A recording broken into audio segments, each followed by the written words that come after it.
here along I-44, it can cause that low cloudiness to kind of pile up here along and north of the interstate and persist. And that's why temperatures there were colder. 44 in Springfield, 44 in Fort Leonard Wood, 43 in Camdenton. But you head over to Clinton, 50.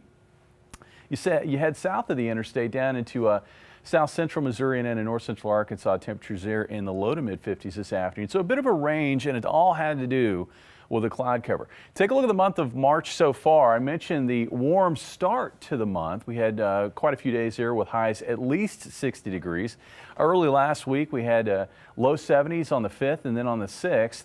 And since then, temperatures have gone the other way. They've gotten colder than normal, and we're going to be looking at probably, maybe a 1 to 2 week stretch of below normal temperatures, generally speaking. There's going to be some opportunity for temperatures to warm up this week, but the general theme is colder than normal. And this is what it looks like across the United States right now.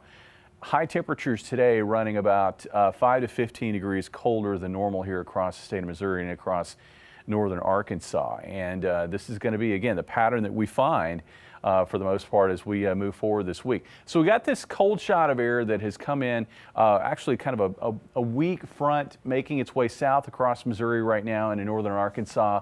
A very cold shot of air on the back side of that front will settle in overnight tonight and into Monday. And even though we are going to have a lot of sunshine on Monday, it's going to be very cold for March, and I think the day will probably start off rather cloudy here north of Highway 60. Some low cloudiness, another batch of it moves south into the area. That low cloudiness should thin out by lunchtime, and then the bulk of the rest of the day looks sunny across the area. Maybe a little bit of lingering cloud cover in areas like Vienna and Rolla. As far as temperatures tonight, it looks like about 25 for an overnight low. So a cold start to your Monday. Yeah, and you're going to want to have that coat handy throughout the day. An afternoon high of only 42 with winds out of the north-northwest at 5 to 15 miles per hour. Tomorrow night looks even colder. Looks like temperatures will dip into the low to mid 20s. Morning low of about 22 here in Springfield with afternoon highs on Tuesday starting to head higher. We'll get close to 50 with sunny skies, and winds are going to be light on Tuesday, and I think that makes a lot of difference. You know, if you have sunshine and light winds, it's easier to take the cold like we're going to find on Tuesday. And then on Wednesday, the warming trend continues. Looks like it'll be a partly sunny day. Winds will pick up out of the south and get rather breezy, but we'll have afternoon highs ranging from the upper 50s east to low 60s west, and it looks like around 60 or 61 for a high in Springfield.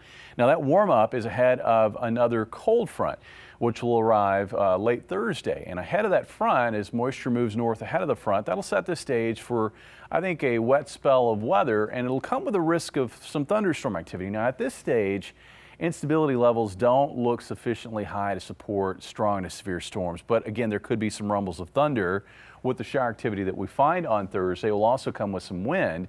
That cold front will move through, and then we've got to deal with another round of frigid weather for the month of March. So kind of summing it up, wet and windy on Thursday, windy and cold for Friday and Saturday, and temperatures Friday through this upcoming weekend running about 10 to 20 degrees below normal. What does that mean for St. Patrick's Day? Well, it looks like it's going to be a cold and windy day with a high of 40, and looks like we'll have partly sunny skies on that day. And over the course of this upcoming weekend, we're going to find similar cold. Looks like a morning low of 23 Saturday morning, high in the low 40s, 21 Sunday morning with a high in the low 40s. And there is some room for those temperatures to go even lower than what I'm forecasting right now based on that air mass. It looks like it's going to settle in this upcoming weekend. So yeah, even though we didn't get a lot of winter weather during the month of February, we're getting some of it here in the month of March. Sydney? Thanks, Jamie. Coming up next.